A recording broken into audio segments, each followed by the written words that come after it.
நீ ஆர்ட்ஸ் தானடா படிச்ச, எப்படி ஐடில வேலை பார்க்குற? எந்த டிகிரினாலும் பரவாயில்லண்ணா. சென்னையில் இருக்க எஸ்எல்ஏ ஐடி ட்ரைனிங் இன்ஸ்டியூட் தான் நான் ட்ரைனிங் எடுத்தேன். மாதம் 30,000 சம்பாதிக்கிறேன். சூப்பர்டா. For IT training and placement contact 8870 67784.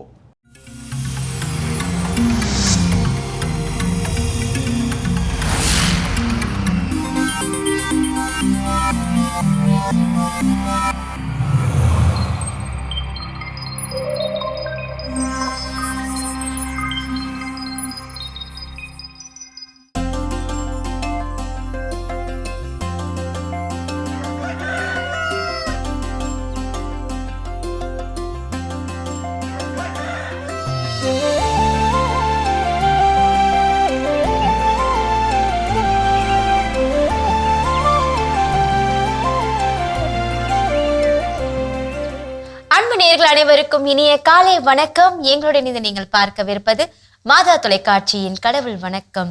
வணக்கம் ஜோஸ். வணக்கம். எப்படி இருக்கிறீங்க? ரொம்ப நல்லா இருக்கேன். நீங்க எப்படி இருக்கீங்க?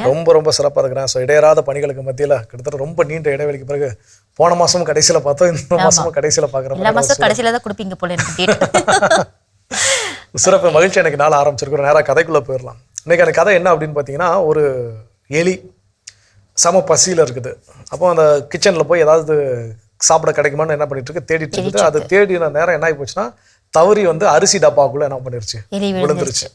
அரிசி டப்பாக்குள்ள விழுந்தா என்ன இருக்கும், அரிசி ஃபுல்லா இருக்கும், மழை மாதிரி குமிஞ்சு கிடக்குது. பார்த்தோன்னே செம சந்தோஷம். ஆகா, நம்ம செம பசியில வந்தோம், அரிசி டப்பாக்குள்ள என்ன பண்ணிருக்கோம் கிடக்குறோம், நம்ம செம சாப்பாடு தான் அப்படின்னு சொல்லி சாப்பிட ஆரம்பிக்குது. வயிறு நிறைஞ்சிருது. இப்போ வயிறு நிறைஞ்சோன்னா அது என்ன பண்ணலாம், வெளியே எகிரி குதிச்சு ஓடி போயிடலாம். ஆனால் அதுக்கு என்ன ஒரு எண்ணம் தோணிருச்சுன்னா, நம்ம போயிட்டு திரும்ப எப்படி சாப்பிட வந்து போகிறதுக்கு பேசாம இங்க இருந்து என்ன பண்ணலாம், அந்த சாப்பாடு தீர்ற வரைக்கும் இருந்து ஃபுல்லா சாப்பிடலாம்னு சொல்லி அதுவும் அங்கேயே உட்காந்து கொஞ்சம் கொஞ்சமா அந்த சாப்பாடை சாப்பிட்டு ஒரு இடத்துல அந்த அரிசி டப்பா அரிசியெல்லாம் என்ன ஆயிடுச்சு, காலியாயிருச்சு. இப்போ இது என்ன பண்ணுது, நம்ம ஓகே எஸ்கேப் ஆகி போயிடலாம், நம்ம தப்பிக்கலாம் அப்படின்னு சொல்லி பிளான் பண்ணி வேலையை பார்த்தா அது எவ்வளவு பெரிய வாலியா இருக்கும். அடியில இருந்து அதால என்ன பண்ண முடியாது, எழுந்திருக்க முடியல. ஒண்ணு சாப்பிட்ட கறக்கும், இன்னொன்னு அது அங்கேயே உட்காந்து தங்கிட்டதுனால அதால என்ன பண்ண முடியல, வெளியே முடியல. ஒரு காலகட்டத்தில் அது பசியில திரும்ப இருந்தால் அந்த பசியில வந்து என்ன ஆயிடுச்சு, செத்து போயிடுச்சு. இப்போ இந்த எலி அங்க வந்து செத்து போய் மாட்டினதுக்கு காரணம் என்ன அப்படின்னா, ஒரு பக்கம் பேராசை தான் கண்டிப்பா அப்படின்னு வரும். ஆனா இதுல இன்னொரு பக்கமும் இருக்கின்றது. அந்த தெரியாத இன்னொரு பக்கத்துல தான் நம்ம பல சிக்கல்கள்ல மாட்டிட்டு இருக்கிறோம். என்னன்னு பாத்தீங்கன்னா, அந்த கம்ஃபர்ட் ஜோன், அதை விட்டு நம்ம வெளியில வர மாட்டேங்கிறோம். அதான் நம்மளுடைய தப்பு. எனக்கு இது பிடிச்சிருக்குது, எனக்கு இது எவ்வளவு நாள் வரைக்கும் தாக்கு பிடிக்குமோ அது வரைக்கும் நான் உள்ளே இருக்கிறேன் அப்படின்னு சொல்லி அந்த கம்ஃபர்ட் ஜோனுக்குள்ள இருக்கிற வரைக்கும் நம்மால் மீண்டு வெளியே வர முடியுமா, வெற்றி பெற முடியுமான்னு கேட்டா கண்டிப்பா முடியாது. சூப்பர். இந்த ஒரு சிந்தனையோட இந்த நாளை தொடங்கலாம். இப்ப ஆளுதர்சனம் பார்க்கலாம்.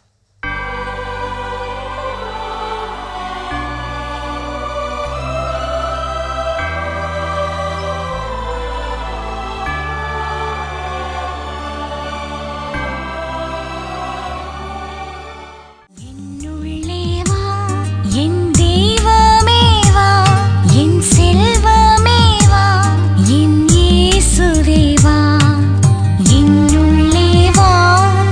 தெய்வமே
சிறப்பான ஆலய தரிசனம் பார்த்தாச்சு. இன்றைய நாளில் சூப்பராக அருமையாக தொடங்கியாச்சு.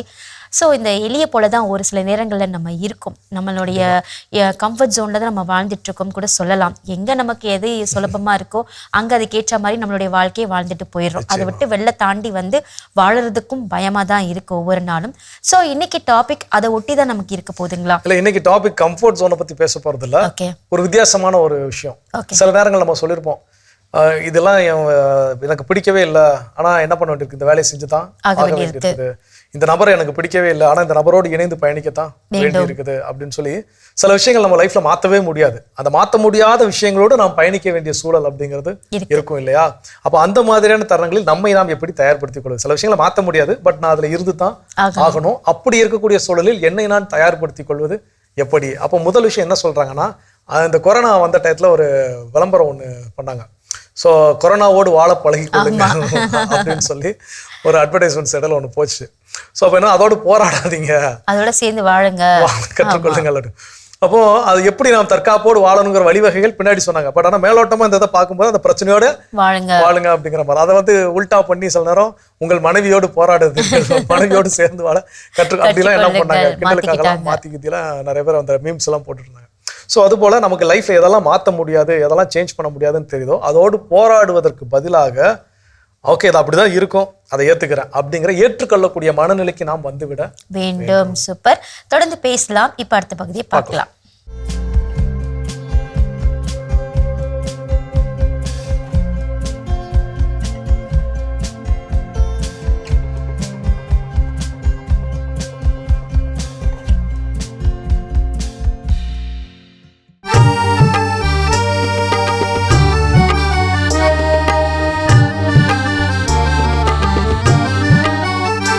இந்நெருக்கடி வேளையில் நான் ஆண்டவரிடம் மன்றாடினேன். இந்நெருக்கடி வேளையில் நான் ஆண்டவரிடம் மன்றாடினேன். அவர் உரைத்தது, என் ஆற்றலாகிய ஆண்டவரே, உம்மிடம் நான் அன்பு கூர்கின்றேன். ஆண்டவர் என் கற்பாறை, என் கோட்டை, என் மீட்பர். போற்றுதற்குரிய ஆண்டவரை நோக்கி நான் மன்றாடினேன். என் எதிரிகளிடமிருந்து நான் மீட்கப்பட்டேன்.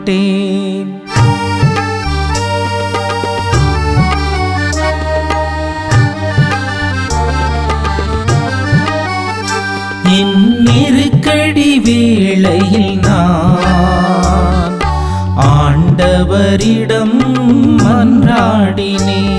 இந்நெருக்கடி வேளையில் நான் ஆண்டவரிடம் மன்றாடினேன். அன்புக்குரிய மாதா தொலைக்காட்சி பக்தர்களே, இன்று திருப்பாடலாக நமக்கு கொடுக்கப்பட்டிருக்கின்ற திருப்பாடலானது 18. நம்முடைய வாழ்விலே பல்வேறு மனிதர்களை நாம் சந்தித்திருப்போம். ஒவ்வொரு மனிதனும் ஒரு கதையோடு தாங்கிக் கொண்டுதான் வாழ்ந்து கொண்டிருக்கின்றார்கள். அப்படி சில கதைகளை நம்மால் பகிர்ந்து கொள்ள முடியும். அதில் ஒரு கதை இப்படியாக எனக்கு வந்தது. ஒரு திருப்பலியை நிறைவேற்றிவிட்டு அந்த பங்கு மக்களோடு பேசிக் கொண்டிருக்கின்ற பொழுது அதில் ஒரு குடும்பம் என்னை சந்தித்து இப்படியாக சொன்னார்கள். மருத்துவமனையிலே தன்னுடைய கணவர் ஒரு நோயினால் மிகவும் துன்புட்டு, அதனால் மிக வருத்தமுட்டு இறக்கும் தருவாய் வரைக்கும் சென்றார். ஆனால் கடவுளுடைய ஆசீர்வாதத்தால், அருளால், உதவியால் மீண்டும் என்னுடைய கணவர் வீட்டிற்கு வந்தார் என சொன்னார். இன்னொரு சம்பவம், இன்னொரு குடும்பம் இதே போல ஒரு திருத்தலத்திற்கு ஒரு ஆன்மீக சுற்றுலாவுக்காக குடும்பத்தோடு செல்கின்றார்கள். வருகின்ற வருகிலே பல்வேறு இடையூறுகள், சிக்கல்களுக்கு மத்தியிலே தங்களுடைய வேண்டுதல்கள் எல்லாம் கடவுளிடம் சமர்ப்பித்து விட்டு வீடு திரும்புகின்றார்கள். அப்பொழுது தன்னுடைய கணவர் தன்னுடைய வாகனத்தை ஓட்டி கொண்டு வருகின்றார். ஆனால் எதிர்பாராத விதத்திலே இன்னொரு வாகனம் எதிர்ப்புறத்திலே வருகின்றது. அந்த குடும்பம் முழுவதும் அந்த ஒரு நேரத்தில், அந்த ஒரு தருணத்தில் முழுமையாக கடவுளுடைய கிருபையை உணர்கின்றார்கள். ஏதோ ஒரு உதவிக்கரம், கடவுளுடைய அந்த வல்லமை அந்த பேராபத்திலிருந்து, அழிவிலிருந்து தங்களை காப்பாற்றினார்கள் என நம்புகின்றார்கள். இப்படி ஏராளமான கதைகள் தாங்கிக் கொண்டு நீங்களும் இதை கேட்டுக்கொண்டு இருக்கலாம்.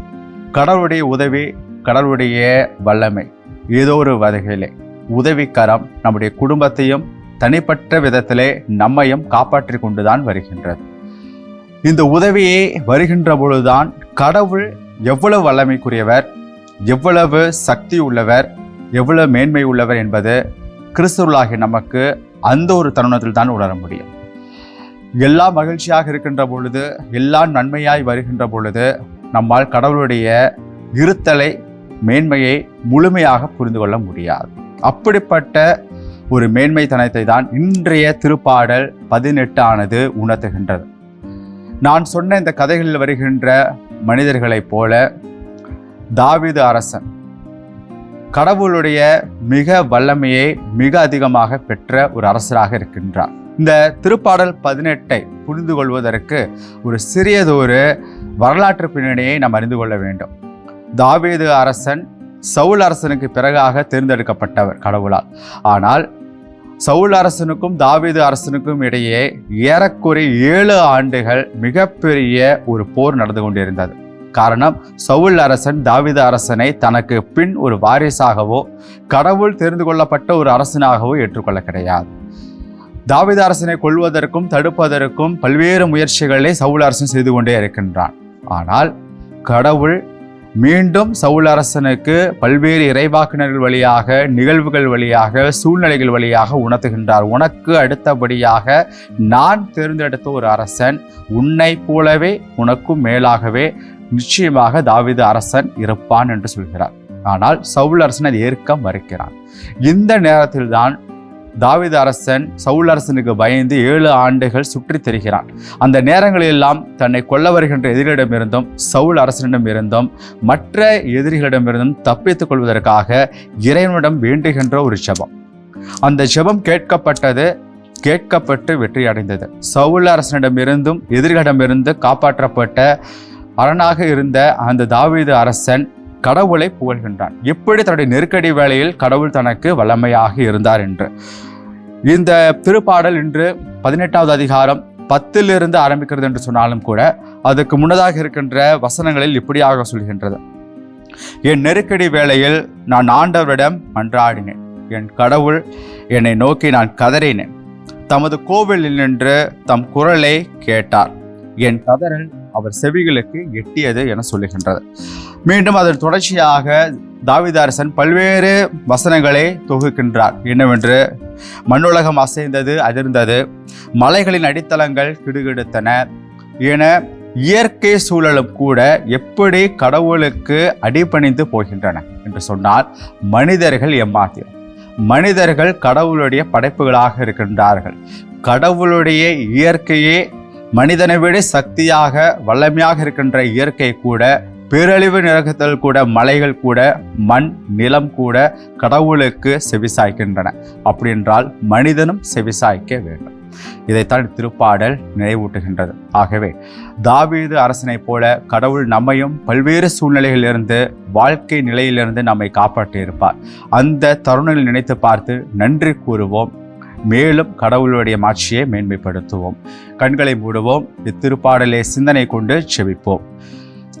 அன்பு இறைவா, இதோ இந்த நாளிலே தாவீது அரசனை நீர் எதிரிடமிருந்து காப்பாற்றியது போல நாங்கள் தினந்தோறும் எங்கள் அன்றாட வாழ்விலே சந்திக்கக்கூடிய தீமையிலிருந்தும் எதிரிடமிருந்தும் எங்களை காப்பாற்றி அரணும் கோட்டையமாக இருந்து எங்களை காத்தருள்வீராக. ஆமேன். அருமையான தினம் ஒரு திருப்பாடல் பகுதி பார்த்துட்டோம். இன்னைக்கான திருப்பாடலும் கேட்டாச்சு. அதோட நாம் இன்னைக்கு பேசிட்டு இருக்கிறோம் கடவுள் வணக்கம் நிகழ்ச்சியில. நம்முடைய வாழ்க்கையில் சில விஷயங்களை மாற்ற முடியாது அப்படிங்கிறப்போ அதனோடு தான் இணைந்து பயணிக்க வேண்டும் என்றால் நாம் செய்ய வேண்டிய செயல்கள் என்னென்னு பேசிட்டு இருக்கோம். அதில் அடுத்தது என்ன சொல்றாங்கன்னா, சில நேரங்களில் நம்ம வந்து ஒரு டிஸ்கம்ஃபர்ட்டாக நம்ம ஃபீல் பண்ணுவோம் இல்லையா? ஸோ அதுவும் நமக்கு ஒரு நல்ல விஷயத்தை கற்றுக் கொடுக்கறதுக்காக தான் அப்படின்னு சொல்லிட்டு நம்ம ஏற்றுக்கணும்.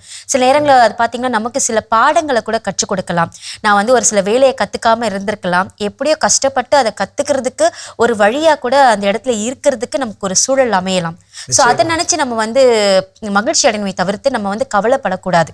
கண்டிப்பா அந்த வரக்கூடிய டிஸ்கம்ஃபோர்ட் எதுக்கு, என்னை வலிமையடை செய்வதற்கு, தெரியாத ஒன்றை நான் தெரிந்து கொள்வதற்கு அப்படிங்கிற மனநிலையோடு அணுக கற்றுக்கொள்ளும். இன்னும் வேற என்ன விஷயம் இருக்குங்கிறத தொடர்ந்து. ஓகே.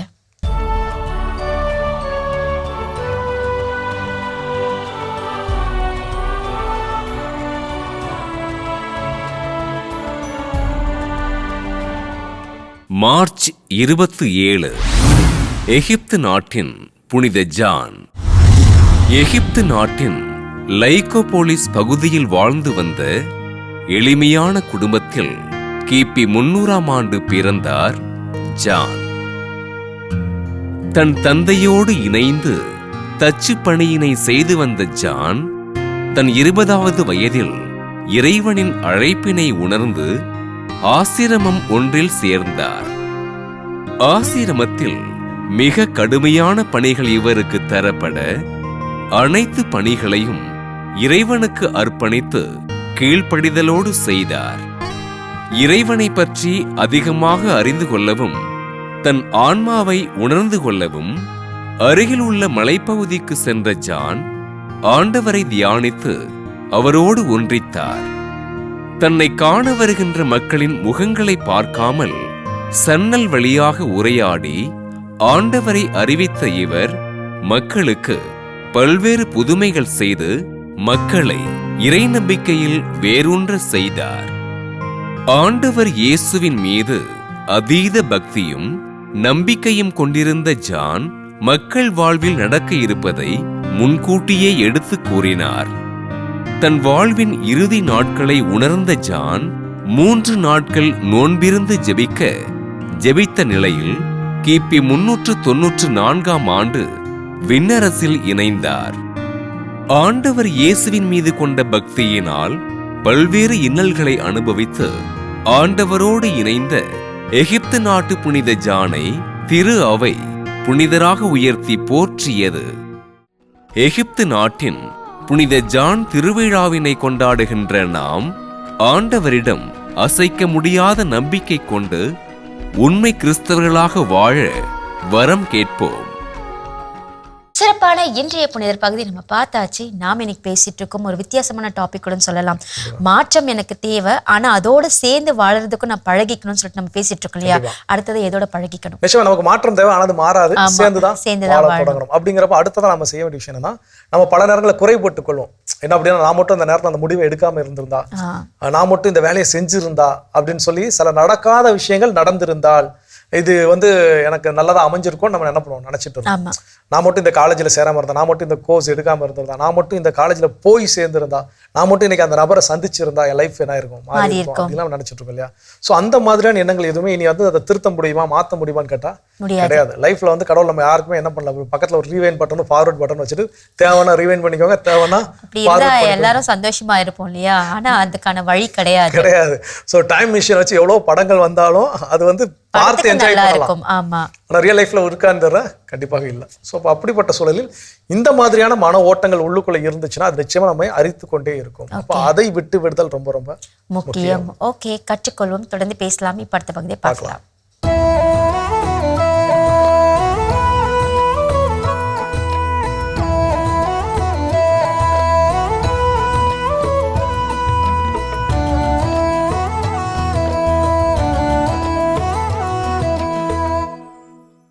ஆனந்தர். இவர் புத்தருக்கு அண்ணன் முறை, சிற்றப்பன் பிள்ளை. புத்தரின் பிரதான சீடர்தான் இந்த ஆனந்தர்.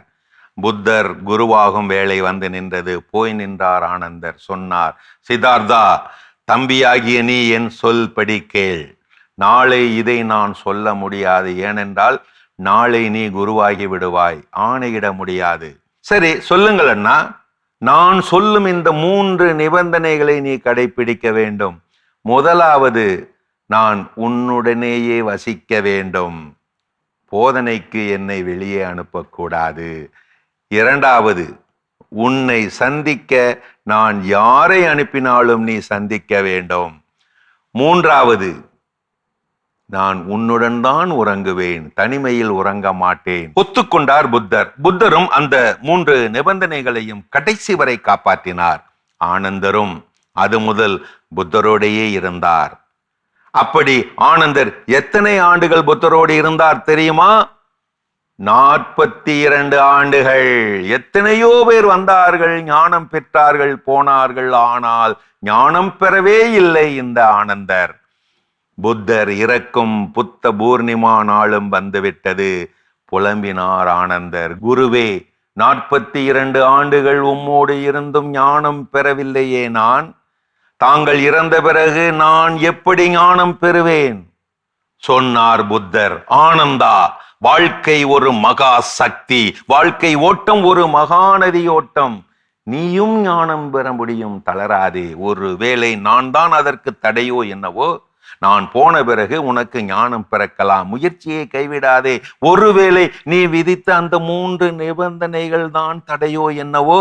நீ எனக்கு மூத்தவன், ஒருவேளை இந்த மூத்தவன் என்கின்ற கர்வம் தான் உனக்கு தடையோ என்னவோ. மனம் கலங்காதே, என் மரணம் நீ ஞானம் பெற உதவக்கூடும்.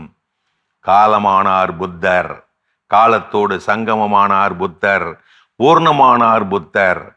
புத்தர் சொன்னவற்றையெல்லாம் எழுதி வைக்க மறுநாள் சங்கம் கூடியது.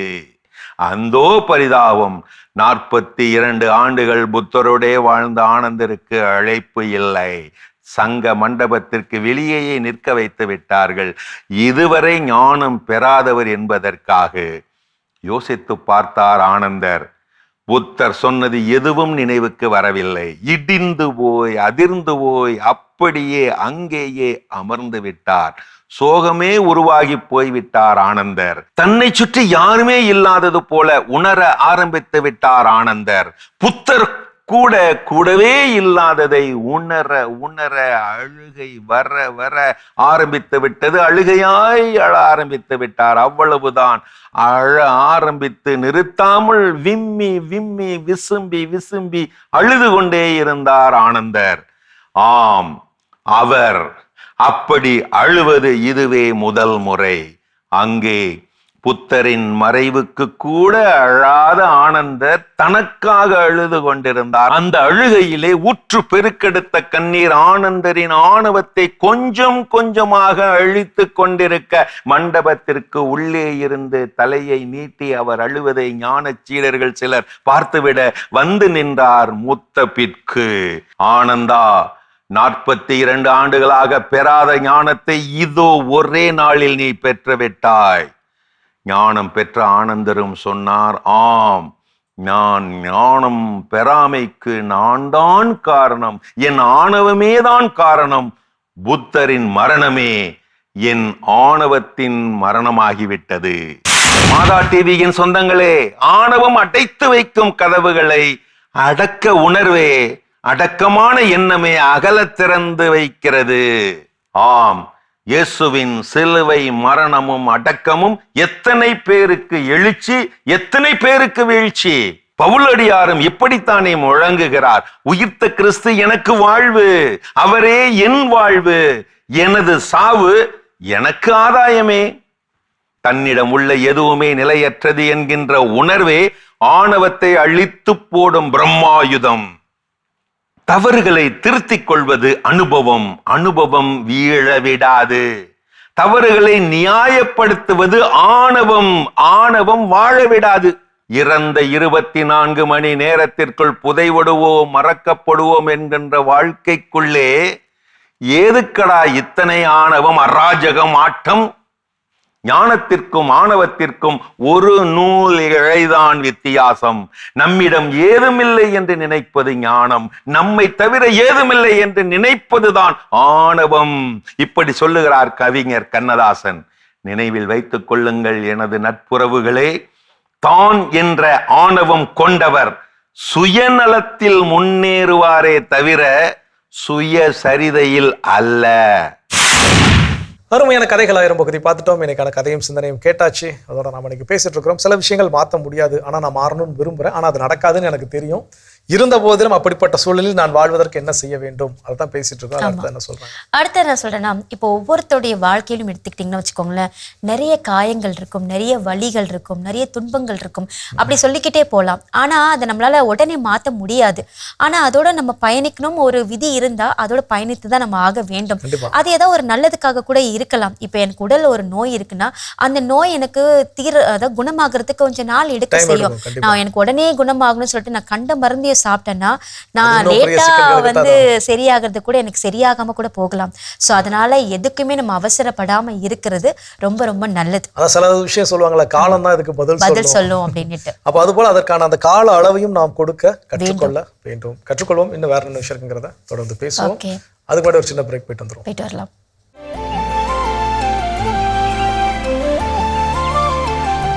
நிகழ்ச்சிகள் உங்களை மீண்டும் அன்புடன் வரவேற்கின்றோம். நீங்கள் பார்த்து கொண்டிருப்பது மாதா தொலைக்காட்சியின் கடவுள் வணக்கம். சிறப்பான நாளில் பேசிட்டு இருக்கிறோம். இவனா நம்முடைய வாழ்க்கையில இந்த விஷயங்கள்லாம் மாற்றவே முடியாதுன்னு தெரிஞ்சு அதோடு பயணிக்க வேண்டிய சூழல் இருக்கின்ற பொழுது நாம என்னெல்லாம் செய்யணும்னு பேசிட்டு இருக்கோம். அதில் அடுத்ததா என்ன செய்யணும்னா, இப்போ நான் ஒரு வேலையை பிடிக்காம செய்யும் பொழுது அந்த வேலையில எனக்கு மகிழ்ச்சி இல்லைனாலும் பரவாயில்ல, குட்டி குட்டி குட்டி வேலையில நம்ம செய்வோம் பார்த்தீங்களா, அப்ப அதுல ஒரு சந்தோஷம் நமக்கு கிடைக்கும்.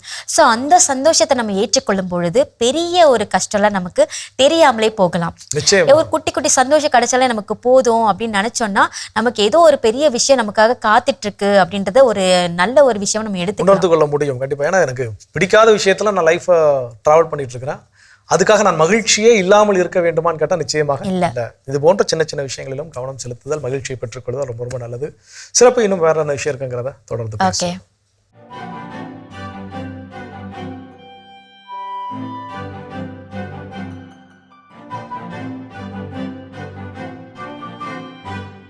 அன்பிற்கினிய மாதா தொலைக்காட்சி சுவைஞர்களே, தமிழினிய நெஞ்சங்களே, வணக்கம். திரிகடுகம் இலக்கியத்தில் இணைந்திருக்கின்ற உங்கள் ஒவ்வொருவருக்கும் நன்றியின் வாழ்த்துகள். மூப்பின் கண் நன்மைக்கு அகன்றானும் கற்புடையாள் பூப்பின் கண் சாரா தலைமகனும் வாய்ப்பகையுள் சொல் வென்றி வேண்டும் இலிங்கியும் இம்மூவர் கல்வி புனை கைவிட்டார். மூன்றாம் கருத்து, வாய்ப்பகையுள் சொல் வென்றி வேண்டும் இலிங்கியும். இலிங்கி என்றால் துறவி. துறவி அங்கு சண்டை வருகின்ற பொழுது வாய் சொற்களின் மூலமாக வெற்றி பெற்று விட வேண்டும் என்று எண்ணுகின்ற தன்மையுடைய ஒரு துறவி.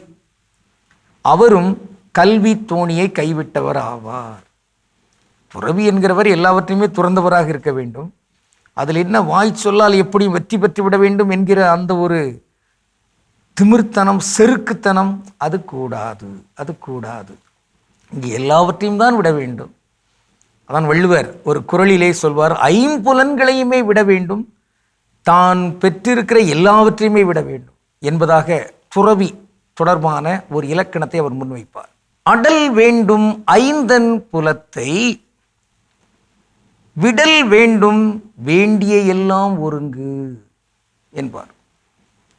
எவையெல்லாம் இங்கு சேர்த்து வைக்கப்பட்டிருக்கின்றனவோ அவற்றையெல்லாம் ஒட்டுமொத்தமாக விட்டுவிட வேண்டும், பற்றற்ற ஒரு தன்மை. அதை போன்றுதான் வெற்றி என்கிற அந்த ஒன்று கூட பற்றுத்தன்மை உடையதாக இருக்க வேண்டிய தேவையில்லை. அதிலும் வாய் சொல்லால் நான் மற்றவர்களை வெல்வேன் என்கிற அந்த வகையில் அல்ல. வாழ்க்கையால் வெல்லலாம், நன்னடத்தையால் வெல்லலாம். பிறர்க்கின்னா முற்பகல் செய்யின் தமக்கின்னா பிற்பகல் தாமே வரும். எனவே இங்கு எவருக்கும் இனியது அல்லாதவற்றை செய்துவிடக்கூடாது. அதை போன்றே யாரேனும் நமக்கு தீங்கை செய்திருக்கிறார் என்றால் அவர்களை தண்டிக்க வேண்டிய அந்த முறையே மன்னிப்பதுதான். அப்படி இருக்கையில் வெற்றி பெற்றுவிட வேண்டும், அடுத்தவரை வீழ்த்தி விட வேண்டும், தோல்வி காண செய்துவிட வேண்டும் என்கிற எண்ணம் ஒரு துறவிக்கு கட்டாயம் இருக்கக்கூடாது. எல்லா மாந்தருக்குமே கூடாது. இன்னா செய்தாரை ஒருத்தல் அவர் நாண நன்னயம் செய்துவிடல். அந்த வாய் பேச்சின் அடிப்படையில் கூட யாரோ ஒருவர் தகாத ஒரு சொல்லை பயன்படுத்தி நமக்கு நம்மை புண்படுத்தி விட்டார் என்றாலும் அங்கும் நம்முடைய நன்னடத்தையால், நல் எண்ணத்தால், நற்பார்வையால் அவர் மேன்மகனாக மேன்மகளாக இருக்கின்ற அளவுக்கான வாய்ப்பை இங்கு உருவாக்கி கொடுக்க வேண்டும். அத்தகைய தன்மையில்தான் இயங்குகிறவர் அந்த கல்வி தோணியை நன்றாக பயன்படுத்துகிறவராக அமைவார். இல்லையேல் அவரும் கல்வி தோணியை விட்டவராகவே மாறுவார். பவுல் 1 கொரிந்தியர் 13 அவர் சொல்வார், அன்பு பற்றி ஒரு 16 கூறுகளை கொடுப்பார். அவற்றுள் ஓரிரு கருத்துகள் இப்படியும் செல்லும்.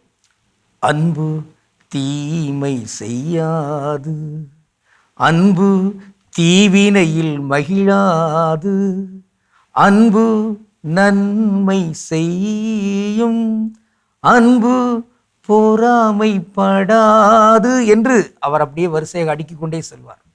அவற்றுள் இவையும் கருத்துகளாக இருக்கின்றன. தீமை செய்யக்கூடாது, நன்மை செய்ய வேண்டும், தீவினையில் மகிழ்ந்து விடக்கூடாது. இனி நாம் பார்க்கின்ற ஒரு தனித்தமிழ் சொல் வென்றி. வென்றி, வெற்றி என்று நாம் அடைந்திருக்கிறோம். வென்றி என்பது வேறொன்றுமில்லை, வெற்றி என்பதான் அதனுடைய ஒரு பொருளாக நாம் பார்க்கிறோம். வெல்லுதல், வெல்கை, இவை எல்லாமே தனித்தமிழ் சொற்கள். ஆனால் சமஸ்கிருதம் ஜெயம், இயேசுவின் ரத்தம் ஜெயம் என்று சொல்லாங்க. அது என்ன ஜெயம்? ஜெயம் ரவின்னு சொல்லி கேள்விப்பட்டிருக்கிறோம். ஜெயம் அது வேண்டியதில்லை. வெற்றி, வென்றி என்று தான் நாம் இங்கு சிந்திக்க வேண்டும். சிவாஜி கணேசன் பராசக்திங்கிற படத்தில் முதல்ல பேசின வசனம் இதுன்னு சொல்லுவாங்க, சக்சஸ் என்று. அது வெற்றி என்பதான் பொருள். நடிகர் திலகம் அவர் வெற்றி என்றே சொல்லியிருந்திருக்கலாம், தெரியவில்லை. ஆக வென்றி, வெற்றி என்கிற சொல்லை நாம் பயன்படுத்துவோம். நாம் நம்முடைய நற்பண்புகளால், நற்செயல்களால் வெற்றி பெறுவோம். இங்கு கல்வி தோணியை நன்றாக பயன்படுத்துகிறவர்களாக நாம் இருக்க வேண்டும். அதை பயன்படுத்தாதவர்கள் என்கிற பெயர் பெறுகிற இந்த ஒரு பற்று கொண்ட ஒரு துறவி போன்று இங்கு எவரும் இருந்துவிடக்கூடாது. தன் அன்பு மனைவியை அரவணைக்கா தன்மையில் இருக்கின்ற ஒரு தகாத கணவராக இருந்துவிடக்கூடாது. அதை போன்றே முதுமையாகிவிட்டது, எனவே நான் பொது நலத்தில் ஈடுபட முடியாது என்று தப்பித்துக் கொள்கிறவராகவும் இருக்கக்கூடாது. இந்த வகையிலெல்லாம் தெளிவுகளை ஏற்படுத்தி கொண்டு பயணிப்போம். திரிகடுகத்தையும் வாழ்வாக்குவதற்கு முயல்வோம். கடவுளுக்கு திருவுளமானால் மீண்டும் நாளை திரிகடுகத்தில் இணைந்து மகிழ்வோம். நன்றி, வணக்கம். சிறப்பான திரிகடிக்கும் பகுதியை நம்ம பார்த்தாச்சு. நாம் இன்னைக்கு பேசிட்டு இருக்கோம். சில விஷயங்களை நம்மளால மாற்றவே முடியாது, ஆனா அதோட நம்ம சேர்ந்து வாழணும் அப்படின்னு முடிவெடுத்துட்டோம்னா வாழ்ந்துதான் ஆகணும். அடுத்ததா என்ன பண்ணணும்? ஸோ அடுத்ததா என்ன அப்படின்னா, ஒரு ஆர்டிக்கல் அது படிச்சதா இல்லை கேட்டதான்னு எனக்கு ஞாபகம் இல்லை. என்ன அப்படின்னா, பெரியவங்களெல்லாம் நீங்க என்ன பண்ணாதீங்க, மாத்துறதுக்கு ட்ரை பண்ணவே முடியாது, நம்ம தான் மாறிக்கணும். அதுதான் அந்த சொன்ன விஷயம். அதான், நீங்க பெரியவங்கள மாற்ற முற்படாதீர்கள், அவங்கள மாற்ற முடியாது. அவர்களுக்கு ஏற்றார்கள் உங்களை நீங்களே என்ன பண்ணி மாத்திக்கணும். ஏன்னா அவங்களுடைய வாழ்க்கை சூழல், வாழ்ந்த விதங்கள் எல்லாமே வேறுபட்டதா இருக்கும். நம்ம திடீர்னு வந்துட்டு அவங்களை மாற முடியாது. நிச்சயமா நம்ம தாத்தா பாட்டிகளெல்லாம் நீங்க இதை செய்யுங்க அதை செய்யுங்க, நம்ம என்னவோ விஷயங்கள் நம்ம சைடு நியாயம் இருக்குன்னு நம்ம சொல்லலாம். ஒன்றும் இல்லை, சின்ன விஷயம். சீக்கிரமா எழுந்துப்பாங்க, 4 மணிக்கெல்லாம் எழுந்துப்பாங்க. உங்களுக்கு தான் வேலையே இல்லை, எதுக்குள்ள சீக்கிரமா எழுந்துக்கிறீங்க, தூங்குங்கன்னு சொன்னா கூட அவங்களால தூங்க முடியாது. அந்த விஷயத்தை நம்மளால மாத்திக்க முடியாது. கண்டிப்பா. அப்போ இது நம்முடைய கட்டுப்பாட்டுல இல்ல இல்லையா? சோ அப்ப அதை நாம் புரிந்து கொள்ள வேண்டும். இப்போ நம்ம என்னுடைய நான் திருந்துவது என் கட்டுப்பாட்டுல இருக்கு, நான் என்னை மாற்றிக்கொள்வது என் கட்டுப்பாட்டுல இருக்குது. ஆனா நான் விரும்புங்கிறதுக்காக என்னுடைய குடும்பத்தினரோ என்னுடைய நண்பர்களோ அவர்களை மாற்றிக்கொள்வதுங்கிறது என் கட்டுப்பாட்டுல கிடையாது. சோ அப்போ எது என்னுடைய கட்டுப்பாட்டில் இருக்கிறதோ அதை நான் ஏற்றுக்கொள்வதும், பிறருடைய கட்டுப்பாட்டில் இருக்கிறத நான் கண்டுக்காம விடுறதும் தான் நல்லது. இல்ல அப்படின்னா நிம்மதி இல்லாம இருக்கிறது யாருன்னு பாத்தீங்கன்னா நமக்கு தான். சோ அதனால இதை விட்டுறது நமக்கு ரொம்ப நல்லது. தொடர்ந்து பேசலாம். இப்ப அடுத்த பகுதியை பார்க்கலாம்.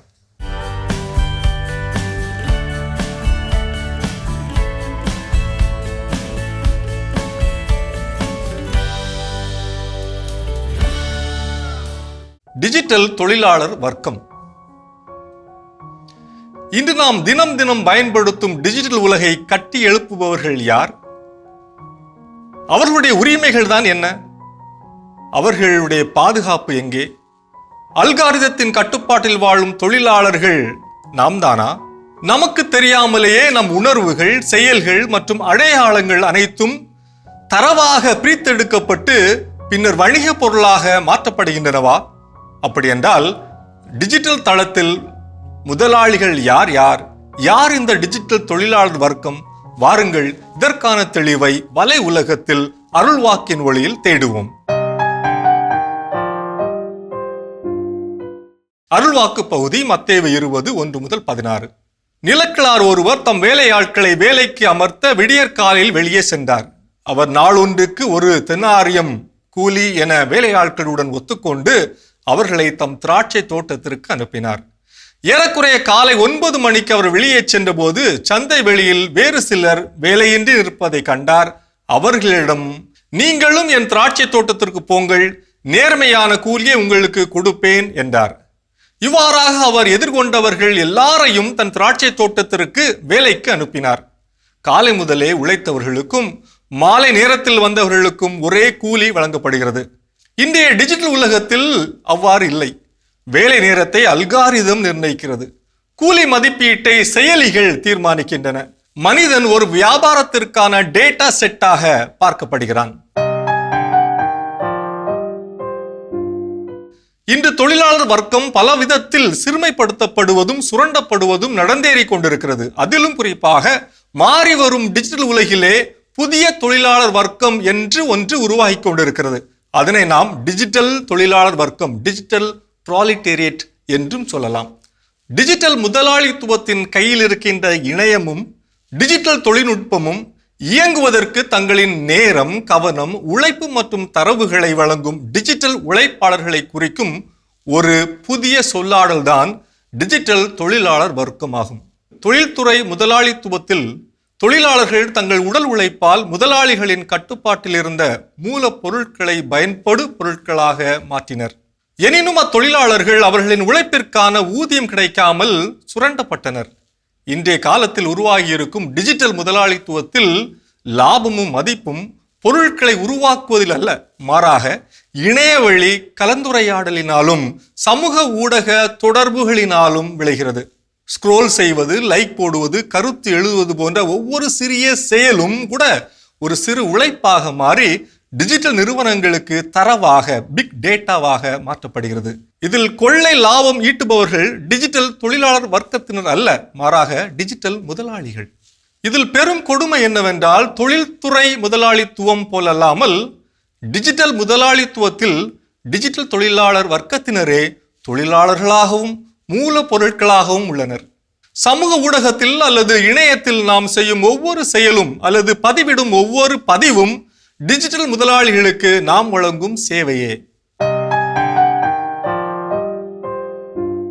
பொருளாதாரத்தையும் மனிதர்களின் எண்ணங்களையும் கட்டுப்படுத்தும் டிஜிட்டல் முதலாளிகளின் மாய வலையாகிய அல்காரிதத்திற்குள் நாம் சிக்கிக்கொள்ளாமல் நம்மையே நாம் தற்காத்து கொள்ள வேண்டும்.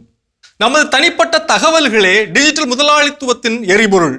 எனவே செயலிகள் கேட்கும் தேவையற்ற தரவுகளையும் அனுமதிகளையும் தவிர்ப்பது நல்லது. தேவையற்ற நேரத்தை சமூக வலைதளங்களில் செலவிடுவதை குறைப்பதன் மூலம் நிறுவனங்களின் லாப சுழற்சியை நாம் உடைக்கலாம். செய்திகளுக்கு சமூக வலைதளங்களை மட்டுமே நம்பி இருக்காமல் நேரடியாக செய்தி இணையதளங்கள் அல்லது அச்சு ஊடகங்களை நாம் பயன்படுத்தலாம். இணையத்தை பயன்படுத்தும் நாம் தான் இன்று புதிதாக பெருமுதலாளிகளின் சுரண்டலுக்காக ஏற்படுத்தப்பட்ட டிஜிட்டல் தொழிலாளர் வர்க்கத்தினர் என்பதை நாம் உணர வேண்டும்.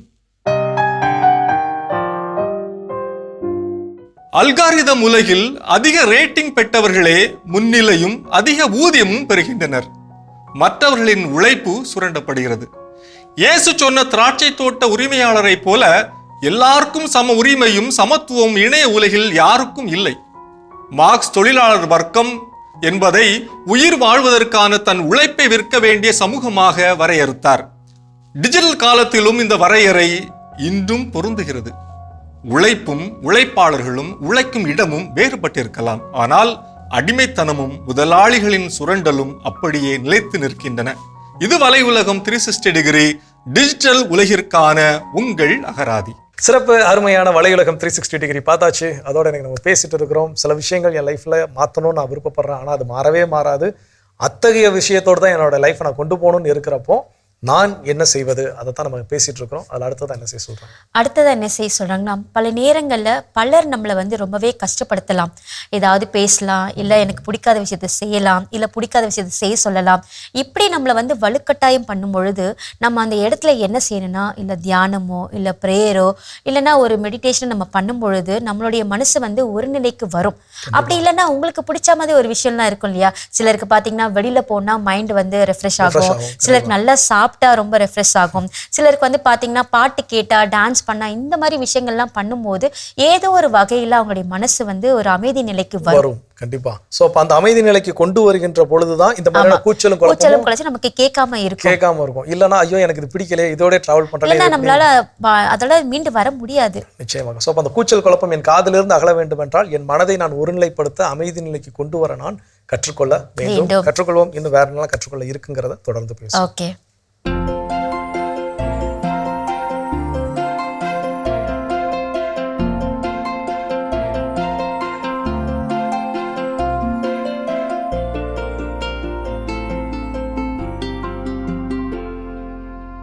அனைவருக்கும் வணக்கம். இந்த மார்ச் மாதம், ஏப்ரல் மாதத்தில் நம்மளுடைய நிலங்களில் எந்த விதமான பயிர்களும் போடலைன்னா நம்ம செய்ய வேண்டிய ஒரு முக்கியமான விஷயம் கோடை உழவு. இந்த கோடை உழவு அப்படிங்கிறதோட முக்கியத்துவம் என்ன, அதை எப்படி பண்ணணும், அதில் என்ன கவனிக்கணும் அப்படிங்கிறத நம்ம பார்க்கலாங்க. இப்போ கோடை உழவில் ரொம்ப கவனமாக இருக்க வேண்டியது என்ன, கோடை உழவு எதுக்கு பண்ணுறோம்னா மண்ணை பரட்டி விடுறோம். அப்போ இறுகின மண்ணை லூஸ் பண்ணுறோம். நமக்கு ஏப்ரல் மாதம், மே மாதம் கொஞ்சம் மழை கிடைக்க வாய்ப்பு இருக்குது. கோடை மழை கொஞ்சம் கொடூரமாக இருக்கும். வேகமாக அடிக்கிறப்ப இறுகின மண்ணை நம்ம லூஸ் பண்ணி வச்சோம்னா மேலே இருக்க பொடி மண் நகர்ந்து போயிடும். அப்போ அது கவனமாக இருக்கிற மாதிரி நம்ம என்ன காரியம் பண்ணலாம்னா, நம்மளுடைய வரப்பு வந்து குறைந்தபட்சம் ஒரு 1.5-2 அடி உயரம் இருக்கிற மாதிரி வரப்பை செட் பண்ணலாம். எந்த வரப்பு? இப்போ வடக்கு உயரம், தெற்கு பள்ளம் அப்படின்னா தெற்கு பள்ளமாக இருக்கிற இடத்துல ஒரு 1.5 அடி 2 அடிக்கு ஒரு வரப்பு போட்டுடலாம். வரப்பு போட்டு முக்கியமாக மேற்கு திசையில் பாதி, தெற்கு ஃபுல்லாக, கிழக்கு பாதி அப்படிங்கிற மாதிரி வடிவில் போட்டுடலாம். போட்டுட்டு முழங்கால் உயரத்துக்கு கரை போட்டுடலாம். தினசரி ஒரு 10 அடிங்க, தினசரி 10 அடி வேலை பார்த்தா போதும். மண்வெட்டியில் அள்ளி மேலே போட்டால் போதும். சரிங்களா? ரொம்ப அதிகமாகலாம் செய்ய வேண்டாம். முடிஞ்ச அளவுக்கு அப்படி பண்ணாலே நல்லாயிருக்கும். இந்த மாதிரி பண்ணதுக்கப்புறம் அல்லது டோசர் வச்சு லெவல் பண்ணலாம், கரை போடலாம், இதெல்லாம் பண்ணிடலாம். இப்போ 5 கொத்து கலப்பை இல்லை 7 கொத்து கலப்பையை வச்சு ஓட்டுறோங்க. ஓட்டுறப்ப எப்படி ஓட்டுறோம்னு ஒன்று அப்படி பண்ணுறோம். அல்லது கொஞ்சம் இருகல் தன்மை அதிகமாக இருக்கிற மண் அப்படின்னா வார்ப்பு இறகு கலப்பைன்னு இருக்குங்க, மோல்டு போர்டு ப்ளவ் அப்படின்னு சொல்லுவாங்க. அதை நீங்கள் வச்சு ஓட்டும்போது மண் அப்படியே பரட்டி விடுங்க.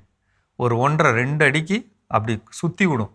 அப்படி ஒரு அமைப்பு பண்ணுறப்ப என்னாகும்னா, நமக்கு இந்த மழை இதுக்கு முன்னாடி இருக்க பருவத்தில் மண்ணில் சேர்ந்த அழுகல் கிருமி, அதே மாதிரி நெமட்டோடு அப்படின்னு சொல்லக்கூடிய அந்த நூற்புழு, இதெல்லாமே மண்ணில் இருக்க வாய்ப்பு இருக்குங்க. நம்ம இதை பெரட்டி விடும்போது அது என்ன பண்ணும் அப்படின்னா இந்த வெயிலில் இதோட சூட்டில் செத்து போக வாய்ப்பு இருக்குது. இது ஒன்று. ரெண்டாவது, மண்ணில் இருக்கக்கூடிய தேவையில்லாத வைரஸ் கிருமிகள் அது சாக வாய்ப்பு இருக்குது. நமக்கு போன காலத்தில் என்ன தொல்லையை அனுபவிச்சோன்னு பாருங்கள். அதெல்லாம் இப்போ சரி பண்ணுற மாதிரி அமைப்பில் நம்ம செய்கிறது நல்லது. இதில் உழவு ஓட்டணும், உழவை முழுமையாக ஓட்டணும். கடைசி உழவு எப்படி இருக்கணும் பார்க்க, வெளியிலேருந்து பார்த்தோம்னா வடக்கு மேடு, தெற்கு பள்ளம்னா அந்த உழவோட கடைசி உழவு எப்படி இருக்கணும், கிழக்கு மேற்காக இருக்கணும். அப்போ அங்கேருந்து வர்ற தண்ணி வந்து ஒவ்வொரு பள்ளமாக ஏறி ஏறி இறங்குற மாதிரி அந்த அமைப்பில் கடைசியாக முடிக்கணும். அது மேடு, இது பள்ளம். இப்படி போட்டுறக்கூடாது, இப்படி குறுக்க போடுறோம். அப்படி பண்ணுறப்ப என்ன ஆகிடும் அப்படின்னா தண்ணீர் நின்று கிடைக்கிற கொஞ்சம் நெஞ்சம் மழையில் கிடைக்கக்கூடிய தண்ணீர் வந்து உள்ளே இறங்க வாய்ப்பு இருக்குது. வேருக்கான ஒரு ஈரம் கிடைக்க வாய்ப்பு இருக்குது. மண்ணில் இருக்கக்கூடிய ஒரு நுண்ணுயிர்களுக்கு உணவு கிடைக்க வாய்ப்பு இருக்குது. கோடை உழவில் நம்ம ரொம்ப கவனிக்க வேண்டிய விஷயத்தில் உழவில் இது ரொம்ப முக்கியங்க. இதை பார்த்துக்கங்க.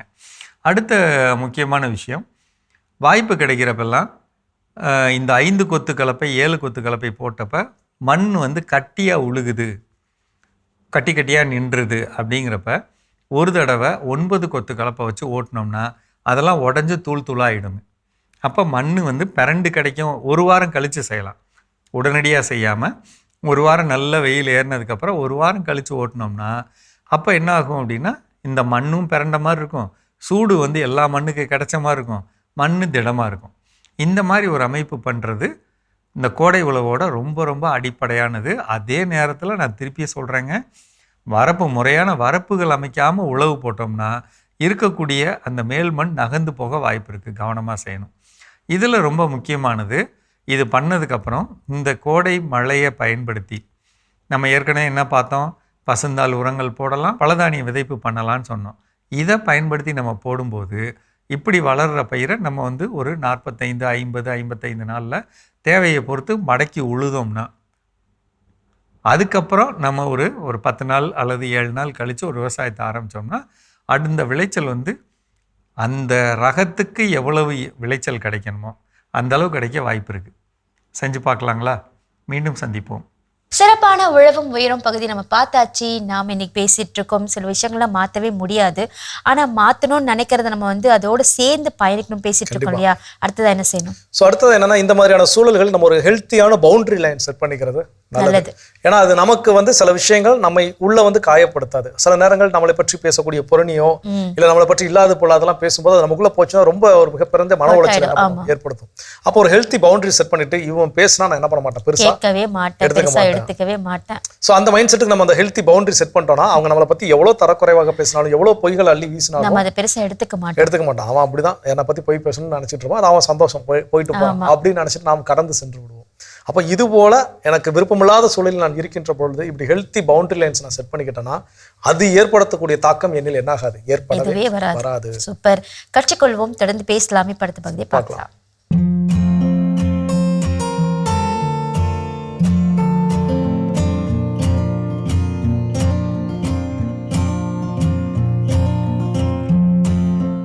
அன்பார்ந்த மாதா தொலைக்காட்சி நேயர்களுக்கு வணக்கம்.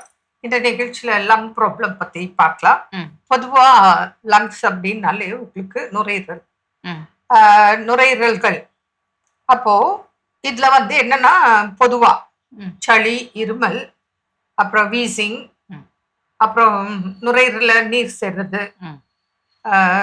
அப்புறம் ஃப்ளூரசி, இந்த மாதிரி பிரச்சனைகள் வருது. நிமோனியா, இது போல உபாதைகள் வருது. இது வராமல் தடுக்க என்ன செய்யணும், ஏன் இந்த பாதிப்புகள் வருது, அதுக்கு என்னெல்லாம் காரணம், அப்புறம் ஹார்ட் ப்ராப்ளம் இருந்தாலும் லெஃப்ட் சைடுல அங்கே நீர் சேரும், பல்மனரி எடிமா. ஆமா, வரலாம். அதுலயே 2 டைப் இருக்கு, internal oedema, external oedema. Internal oedema நம்ம ஒன்றும் பண்ண முடியாது.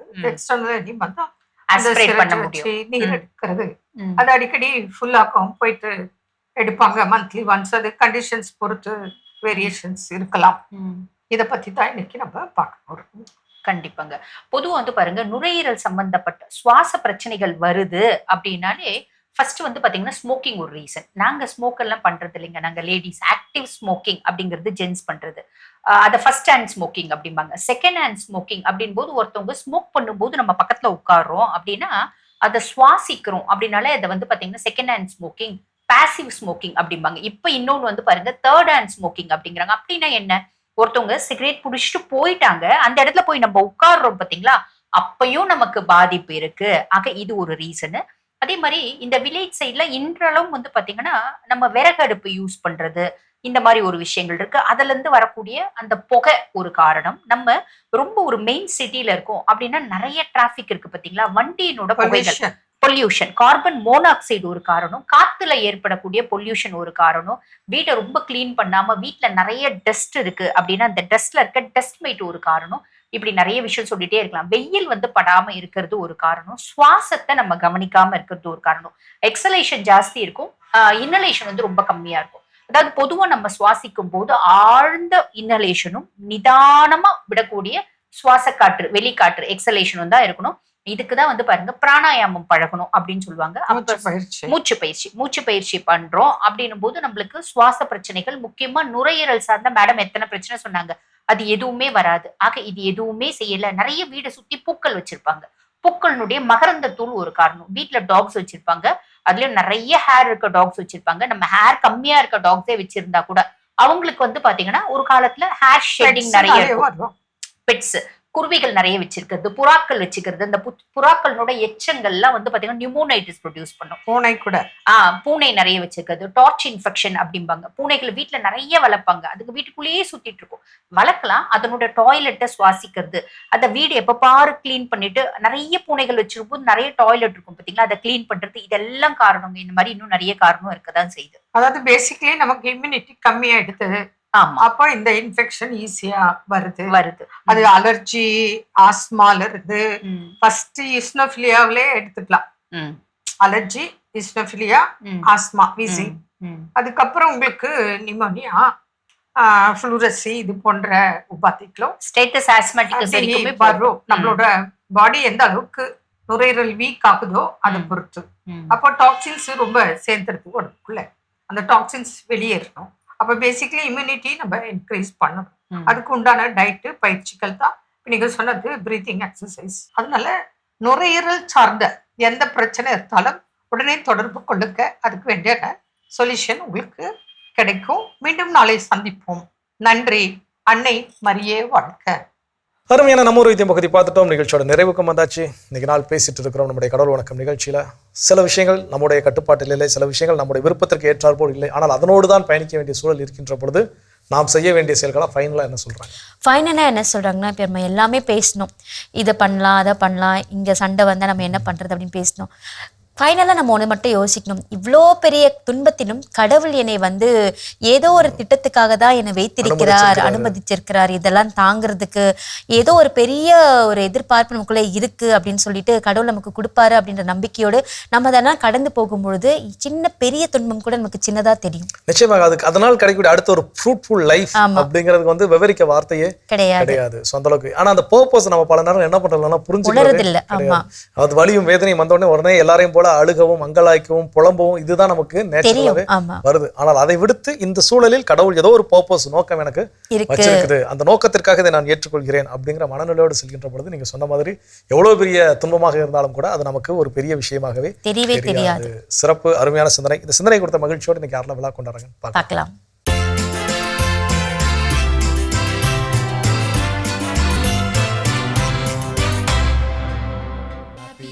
அருட்சகோதரி அக்ஸிலியா ஆண்டனி இன்று தனது 66ஆம் ஆண்டு பிறந்த நாளினை கொண்டாடுகிறார். இவரை வாழ்த்துபவர்கள் பெலிண்டா தாமஸ் குடும்பத்தினர், புனித அலோசியஸ் சபை அருட்சகோதரிகள் குடும்பத்தினர், உறவினர்கள் மற்றும் நண்பர்கள். மாதா தொலைக்காட்சியில் பணிபுரியும் ஜோசப் பால்ராஜ் இன்று தனது பிறந்த நாளினை கொண்டாடுகிறார். இவரை வாழ்த்துபவர்கள் குடும்பத்தினர், உறவினர்கள், நண்பர்கள் மற்றும் மாதா தொலைக்காட்சி குடும்பத்தினர். அருட்சகோதரி ஜோஸ்பின் மேரி இன்று தனது 70ஆம் ஆண்டு பிறந்த நாளினை கொண்டாடுகிறார். இவரை வாழ்த்துபவர்கள் தம்பிகள் ஜார்ஜ் அருள்ராஜ், அமல் பங்கிராஜ், தனிஸ்லாஸ் லியோ ஆல்பர்ட் ராஜ், தங்கை ஸ்டெல்லா செல்வி தாமஸ், குடும்பத்தினர், உறவினர்கள் மற்றும் நண்பர்கள். விழாக்குளம் பகுதி பார்த்தாச்சு. இன்றைக்கு திருமண நாள், பிறந்த நாள் கொண்டாடின எல்லாருக்கும் மாதா தொலைக்காட்சியின் சார்பாக வாழ்த்துக்களை தெரிவித்துக் கொள்கிறோம். உங்களுக்கான இறை ஆசிரியம் காத்துட்டு இருக்கு, அதையும் பார்க்கலாம்.